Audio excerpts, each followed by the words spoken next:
So welcome back to the Perennial Pride podcast, where we challenge conventional thinking around money, business, legacy, and help people design lives with greater freedom, purpose, and impact. And today's conversation is going to be especially important for CPA owners, enrolled agent owners, business owners alike, but really a lot of people, even if you don't own a business, will benefit greatly from this. One of the biggest mistakes I think a lot of entrepreneurs make is assuming they'll figure out when they're going to exit and how that's going to look. And the reality is, when people are in that role or own a business, it can be sometimes difficult to get out of the grind and think about and plan for the exit and maximize the value of it.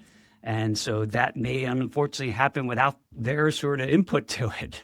I'm really excited for Steve DeTray to join us on this episode here. And he works directly with a lot of CPA owners and business owners to help them maximize the value they get out of their exits and plan properly so they can enjoy a life of freedom after their business. So, Steve, really appreciate you joining me today. Yeah, thank you for having me. Looking forward to it. Awesome. And so I forgot to note that Steve wrote a book called Opportunity Lost: Why Smart CPA Owners Plan Their Exits Early and Sell for More. So, Steve, what prompted you to even write this book? Like, how did this come about? Yeah, so I've had a lot of people say, just having talks all the time, they're like, you need to write a book. And that was one of the things when I was in school, hated writing, that I just kept putting on, but I had just too many people keep telling me, you need to write a book. So eventually I just sat down and I just tried to knock it out as quick as I possibly could and had some good help along the way. But it was really that educational piece that I just got so used to having these conversations with CPAs and their clients as well. And the common thread was, I just wish I would have known this sooner, because a lot of times they would be the ones that'd be introducing me to clients. And usually the conversation is always something like, hey, I've got a client that wants to sell in the next 60 days. And I'm like, there's not a whole lot you can do in 60 days, right? The business is where the business is. If they had time, then yeah, we could do it. So it was always that educational point, and that's the main reason why I wrote the book. That's great. So that's the thing, like, and I think one of the biggest, to that point, it's almost like delaying the planning of it. Well, and I think, again, maybe this is not unique to CPA owners, but I know you deal a lot with them. So why does this happen? Why are they so delayed in planning for this? So a lot of times it's just a mentality thing. So business owners in general, not just CPAs, but they are a perfect example, that they are so busy doing what they're doing, and they could take a lot of pain. If you think of any entrepreneur, right? They're usually after two things: time freedom and money freedom, right? They don't want to work for somebody else, but what they usually end up having is, especially the successful ones, they get the financial freedom from a nice income, residuals, however they have their business set up, but they don't usually have the time freedom because they haven't built that into their business. So what happens is, a lot of times, they're just so busy focused on growing this thing, worried about revenue, worried about employees, that the exit just is a backseat. It's, hey, we don't need to worry about this until someday, right? And then when someday happens, you better be ready. And they always get caught by not preparing just because they think they've got plenty of time. I know you have background in financial services area too, and this probably happens too in just people planning their personal finances the same way. Right? They assume they have time, and it just can get swallowed up so quickly, and then you're faced with it maybe in desperation mode, right? Because you haven't really planned properly. And I'm sure you've heard it, that most retirees spend more time planning for a 2-week vacation than their own retirement. I heard that stat so many times when I was in wealth management, and was like, yeah, it's true. Here's my stuff. Just put a plan together and let's move on with our lives. They really haven't thought anything through. And it's even worse for business owners, just because it's that whole retirement, but their whole identity is usually wrapped up in their business. So it just compounds the lack of planning once they get into that exit. Yeah. And I've heard this in talking to other tax professionals too. And again, there's probably tons of other entrepreneurs that face this too, is that because they've been grinding at it for however long, and they're used to it, and they can maybe take a lot of pain, but they also are humans. They get burnt out. And I Yeah. see a lot of them are just burnt out. They're like, here we are slightly past tax deadline and people are just barely recovering from Yeah. it all. And so I would assume that's a pretty dangerous time to be selling a business when you're burnt out. That's it's the hey, I just got out of this season, right? And I don't want to do that again. Right. And but from a mental capacity standpoint, it's like they're completely fried. And so now they just need that much needed and much deserved break. And then ideally they come back, okay, now we need to have a plan because I don't want to go through that type of season again. And yeah, we look at there's two different things when you look at exiting a business. There's pull factors and push factors, right? So the push factors is just what you just described. Hey, I don't want to go through that season again. Oh my gosh, that was so stressful. I didn't see my family. I barely got any sleep. All of the stuff. So it's a push factor. Or my employees quit halfway through the season, or I can't find good help. And so it's pushing you out from a negative standpoint. What a pull factor is, hey, I want to go and do something else in my next chapter of life, right? Whatever that is, hey, I want to own a horse farm. Awesome, right? I want to spend more time with family. And what does that look like? Not necessarily, I just want to go golf and drink Mai Tais on the beach, right? I like both of those things, but there's only so much that you can do without it you'll get tired of that too. So what is that pull factor to get you to that exit and that happy, successful exit? Yeah, and these are some things too. When people think about even just a future life or try to visualize it, I know that could be difficult because you're so used to a certain rhythm in life and expectation. Like you say, you sometimes people are just kind of actually enjoy the suck aspect of things, like it's a like badge of courage to some degree. And so then to ask them, say, could you visualize a new life? What would it look like? How would you spend your days? And sometimes they get blank stares. They're not really sure, right? They don't know. And that's why you have to get ahead of these things because you have to plan for it and think about it and experiment in some cases, right? You may not know for sure. So, but that's why planning ahead is so key. You don't want to figure it out late. Yeah, there was actually Exit Planning Institute did a survey of business owners that sold. So they surveyed them 12 months after they sold their business. And what they found was, and then there was another group, there was a university, and I can't remember who the other research firm, they partnered together and did the study. I think it was 8 years in between, found the exact same numbers that 75% of business owners that sold 12 months later deeply regretted selling their business. Deeply. And it had nothing to do with the check that they received. It was, they weren't prepared.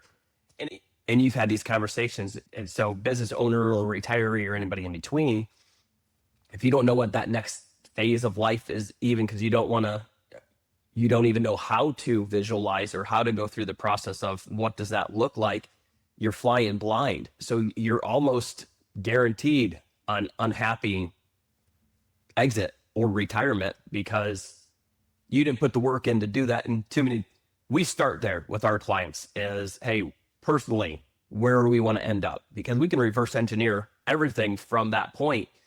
And it just gives the owner clarity of, hey, this is where I'm going.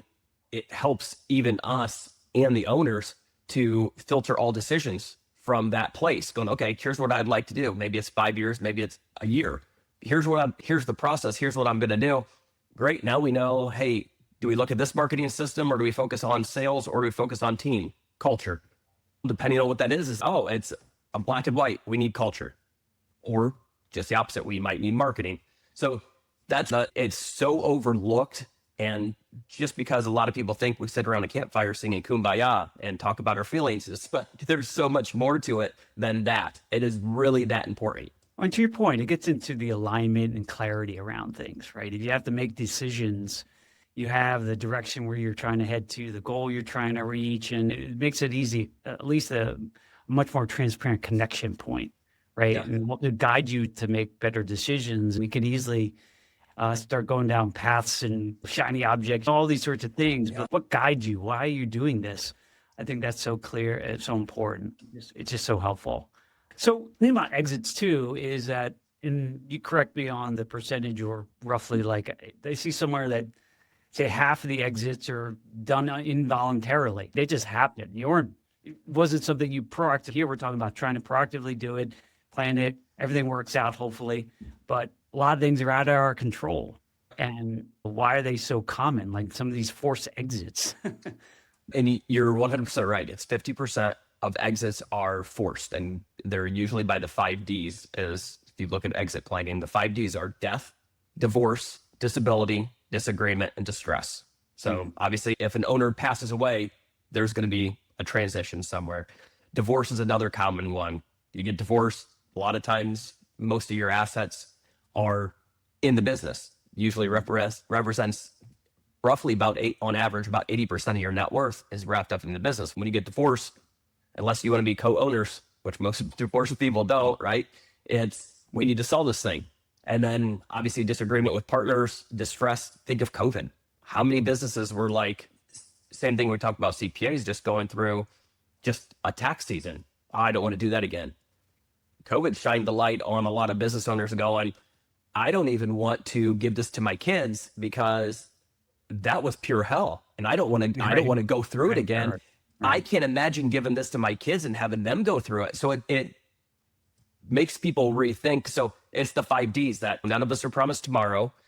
Disease, sometimes cancer doesn't pick and choose based on certain things. It's like sometimes stuff just happens, and you'll know if you're ready to exit when that happens, because the cards are already on the table and you find out real quick. Yeah. No, and as I get older, I kind of come to the realization I control a lot less than I really would want in life. There's so many things that can sort of happen without any of your input, but this is the type of stuff, at least, hey, what could you do to plan for what as much as possible, right? Yes. To get ahead of it, right? What can you control around it today? And the rest, you're going to have to just be able to respond properly, hopefully. Or at least that's the planning that can come with it. So what did you talked about your own exit, and obviously that we were joking around that these sort of expensive educational moments in our lives where we make mistakes, but it's now helped you grow and become wiser for yourself and for others. What did you gain mostly from your exit or mistake during your exit? So I honestly would say my biggest aha was I was planning on dying at my desk. That was literally my exit. I wasn't planning on ever getting out of the wealth management world. I enjoyed what I was doing, and it's not a physically demanding job. You can sit down and do it. So technically I could die at my desk, right? And if I'm 80, 90 years old, as long as I was mentally capable of doing my job, I thought, why would I ever exit? Because of that, I never had things set up for an exit. And when the opportunity came across for me, and I had a really strong pull factor, so it wasn't a push factor for me. So one, I don't regret going through it, but you learn, I had to do it real quick. Well, you learn, the quicker you do it, so the less time you have. So if anybody's listening to this, time is the only equalizer on a lot of this stuff. You can fix a lot of things given enough time, right? So the shorter the runway, usually you better have everything buttoned up well before you're at this stage. And that's kind of one of the things that I found even for myself, because I wasn't planning on exiting, and all of a sudden now I'm doing it within 3 months. And I made it happen, which was great. So I'm not the stat that 20% of businesses will actually sell. So I didn't fall in that 80%, which is good. But then you look back on it and I'm going, there's a couple 6 figures I left on the table because I rushed. Now I'm happy doing what I'm doing now. I'm more fulfilled now, but sometimes thinking about what I left on the tables, and that was an expensive lesson. Yeah. And then think about too, right? If you're not, for people who are obviously business owner running successful businesses, these, sometimes you can't control all of them, but these mistakes or errors or things that happen could be hugely impactful down the road into 2.6, 7 figures, depending on the size of your business. Yeah. But there are things and steps you can take, but to your point, not all they're going to it's not going to be able to be done in such a short time frame. So you have to do it almost when you don't need it yet. You're not thinking you need it. If you do that, you have the best opportunity to have a truly successful and fulfilling exit. It's time. And usually with that sort of, I know it might be different for a lot of folks, but what are you seeing that is that lead time that really gives you enough time to really address kind of the key important elements to kind of increase value to the business and prepare people to sell?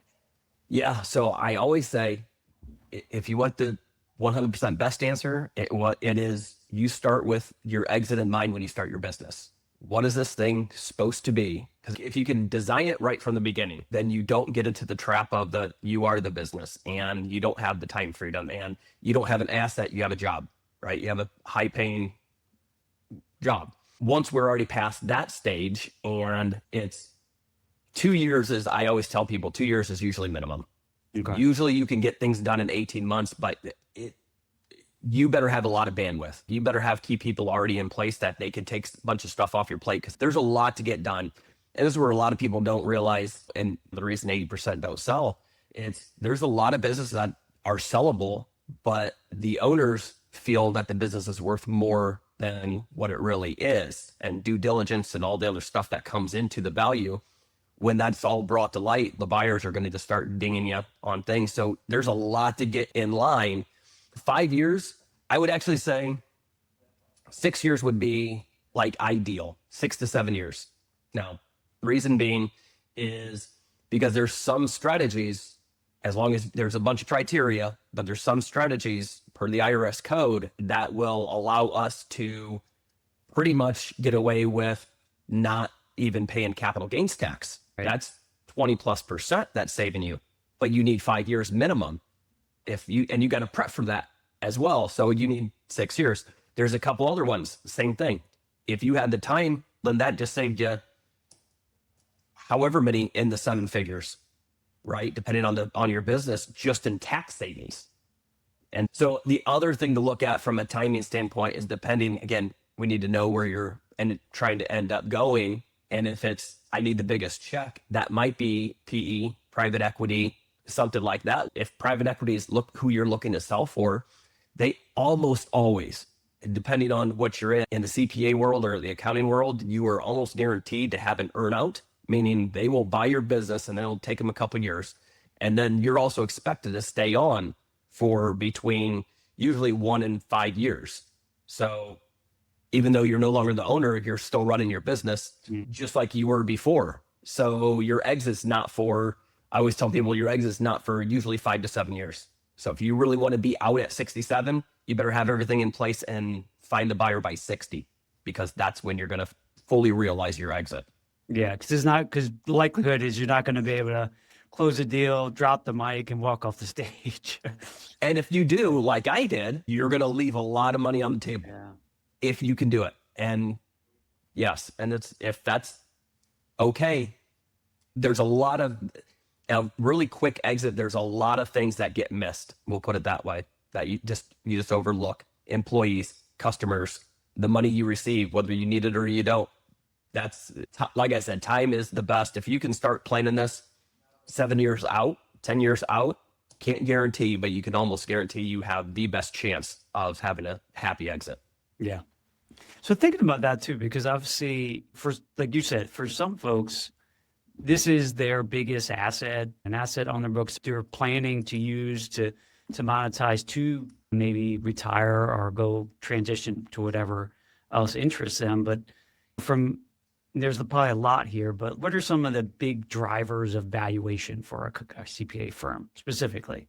What are the bigger triggers that drive the value and make it very attractive?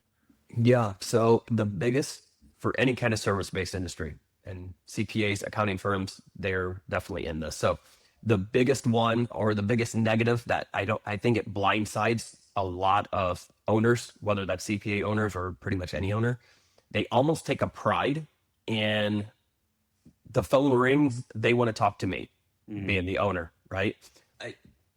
The downside is, when you look at it from the eyes of a buyer, you are by default the one person that's not staying with the company long term, right? I'm buying you out so you can retire. And so I already know, if you are holding all the relationships, then that's not very attractive to me, because that's a big risk, because I don't have that relationship. They can go find, in the CPA world, they can go find another ideally competent CPA that's pretty much in line with what most CPA firms do. There's not a whole lot of, even though a lot of them will tell you they're different, right? If you look at them from the outside, or even really deep on the inside without the blinders on. You look at it and you're like, yeah, you're just about 99% of the CPAs out there, right? And so you're not that much different. So you can be replaced. And again, from the buyer standpoint, they know this all too well. So I would say that's probably the biggest key driver for accounting firms is the owner or the head CPA. The owner is the one that holds all of the client relationships. Yeah, that's incredible. And you touched on a very interesting other point related to that too, that you could be very fungible. There's new CPA can just come in, especially if your practice is shaped the same way as most are, right? And this is where it gets into, in my mind, evaluation. Maybe you could validate me on this, is that having potentially even a more diverse sort of offerings and services, advisory, whatever, it can make your company more valuable because you are distinct as any other firm. And maybe that strengthens the relationship and makes the client stickier or whatever, that because you are offering way more than most. Yeah, 100%. So to that point, if you offer and you monetize, and I want to say you monetize your whole book, which really means you're really helping all of your clients on a whole bunch of different levels, right? So business owners, finding somebody that helps them get their business exit ready. You got your retirees, help them start planning their retirement, like with what you do for manage money and things like that.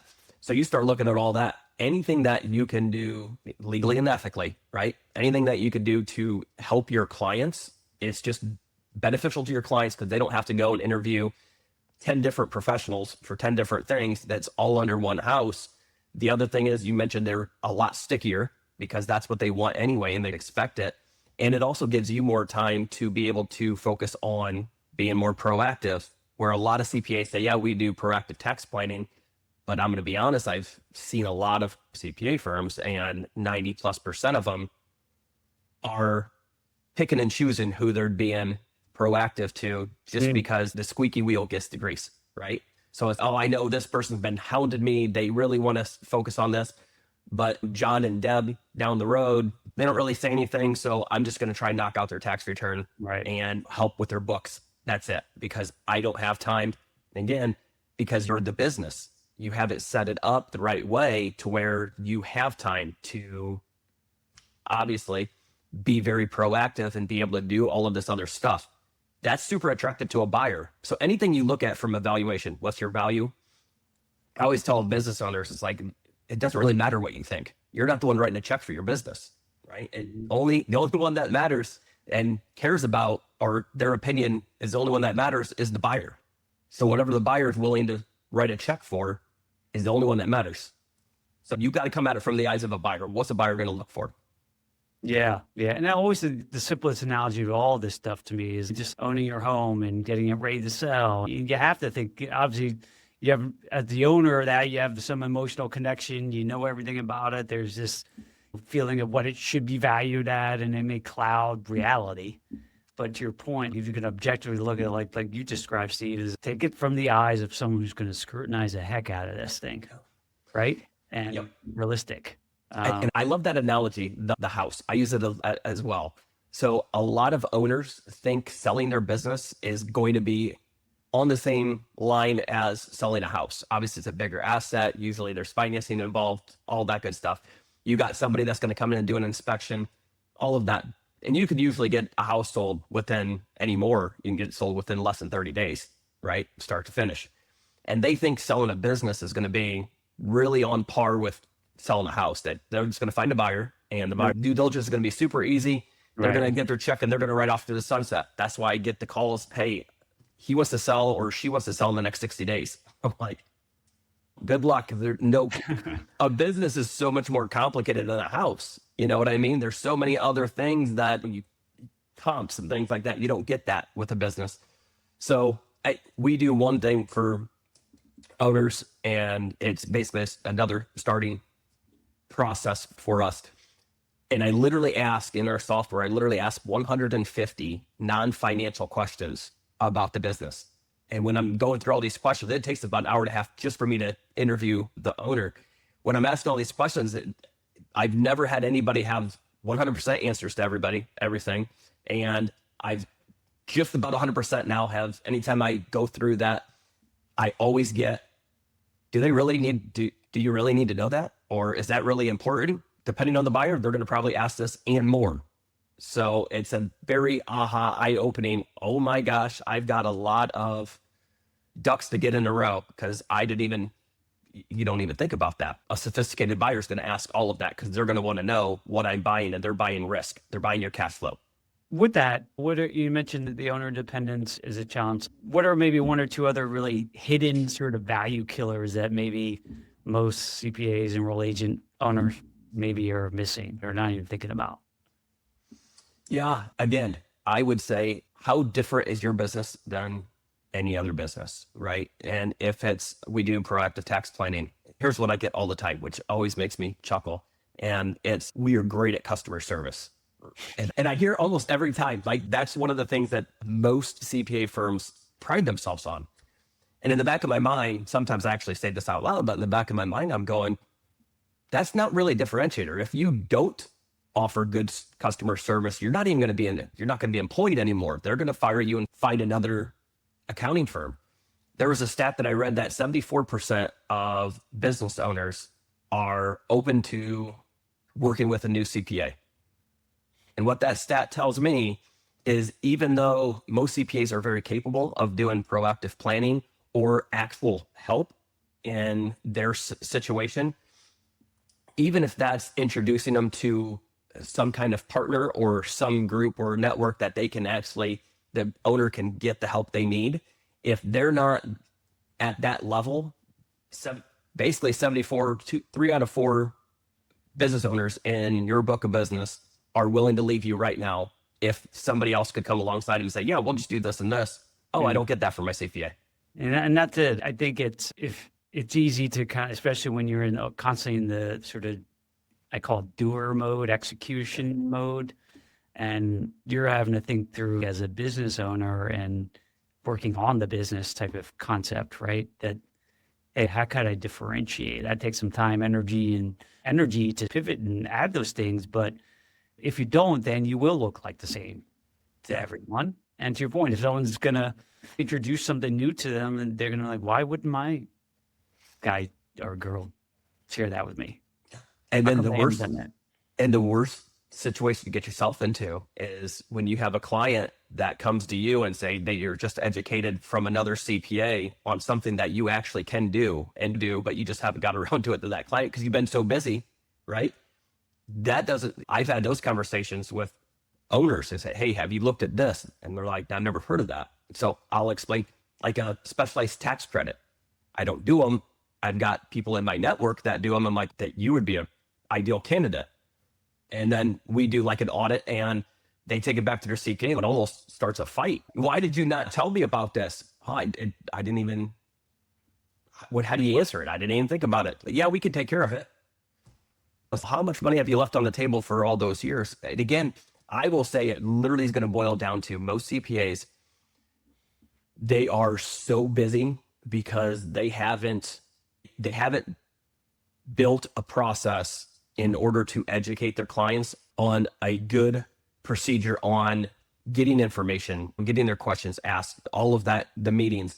And they haven't built a very good team-based approach of, we did this in my financial planning practice, that our office manager, I told everybody, and when they became a client, hey, you have access to my email and you can get me by phone, but I will let you know if you need something, you're going to end up calling Elizabeth up front. She will get it done probably 10 times faster than I'll get it done because I've got all this other stuff. She can process it. So I trained them to call Elizabeth. So 90% of my phone calls never ended up having to get to me, and then she would take care of it for me. Yep.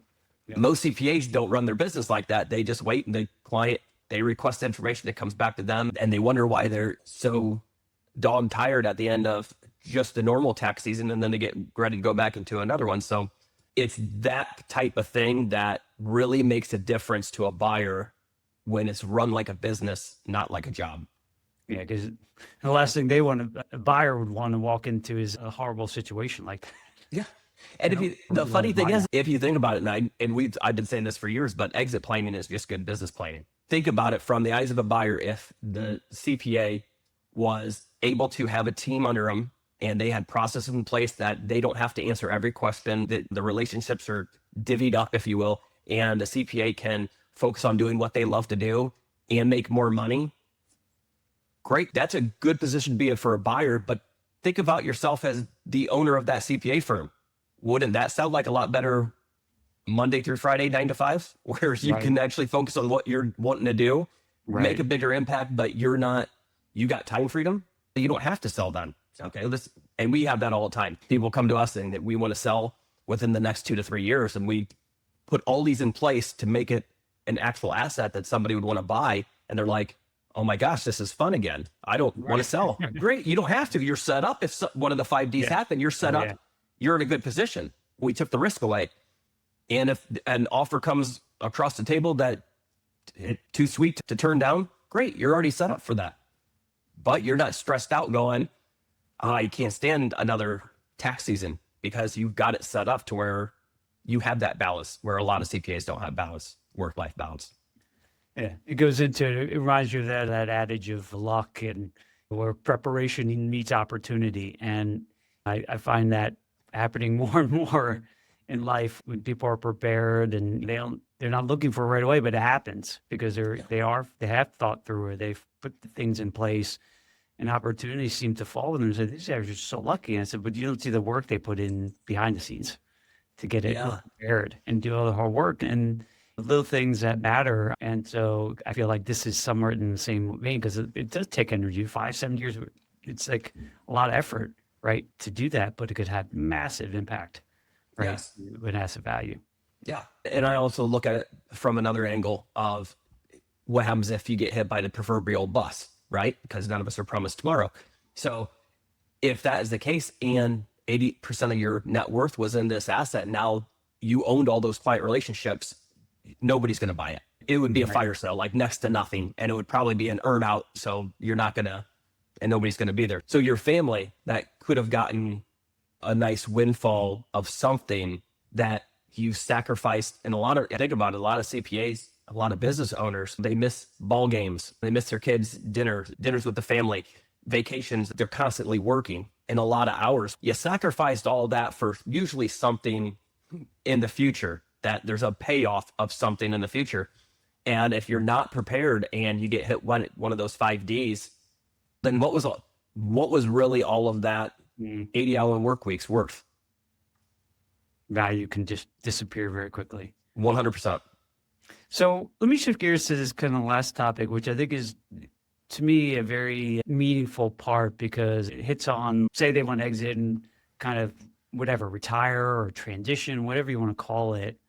And I guess success after the sale type of thing, right? And we could get enamored by price, right? That's what naturally probably are thinking, let me get the highest price. But walk me through why that might actually not be the right way to think about it. Yeah, price is one. And again, when I'm interviewing an owner, I try and get what's your ideal. And it could be, I need the biggest check. And more likely it's because they weren't very diligent working with somebody like you and managing money. They didn't do a very good job of saving. Their exit or their retirement was they're selling their business. Okay, awesome.